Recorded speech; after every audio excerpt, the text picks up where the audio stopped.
like Tucker Carlson and Elon Musk. Unfortunately for Scott, though, none of those people actually have a vote in this secret ballot.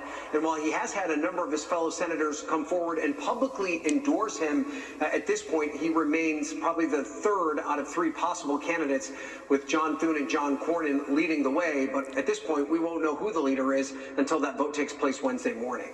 And Ryan, another thing, we're waiting for that battle for control of the House. Can you walk us through which races this will ultimately come down to?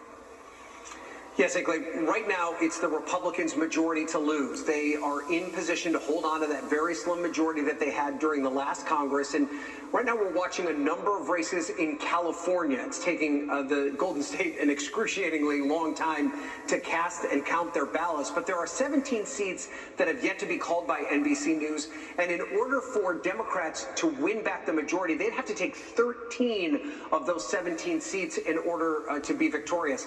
As it stands right now, many of these races seem to be breaking along the same lines as they were before, meaning we don't see that many flips necessarily happening as these races are ultimately counted and voted on. No matter what, though, Zinkley, this is going to be a very, very narrow majority for Republicans or Democrats.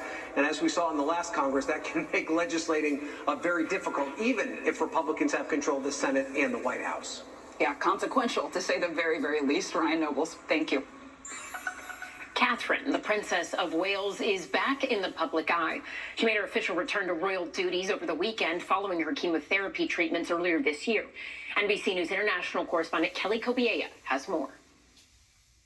It was a busy weekend for the royal family, coming together to honor and remember the country's war heroes, with Princess Kate once again front and center.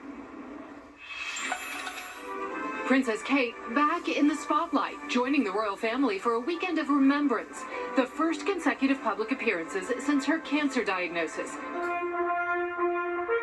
On Sunday, taking part in somber commemorations at London's War Memorial, the ceremonial events led by King Charles, with Prince William at his side, as the princess looked on from a balcony, bowing her head during a moment of silence. On Saturday, she also joined the King and Prince William at the Royal Albert Hall, the first back-to-back official event since her cancer announcement last March. Seeing her out and about at public duties will come as a huge reassurance for many people concerned about her health. The princess making headlines again, marking a milestone in her slow return to public duties since announcing she completed chemotherapy last September. Doing what I can to stay cancer-free is now my focus. Although I have finished chemotherapy, my path to healing and full recovery is long. Prince William opened up about his wife's health last week during a trip to South Africa. She's doing really well, thanks. She's been amazing this whole year. And in a deeply personal interview, William reflecting on the toll the recent family health scares have taken. It's probably been the hardest year in my life, he said, adding, "I'm so proud of my wife. I'm proud of my father."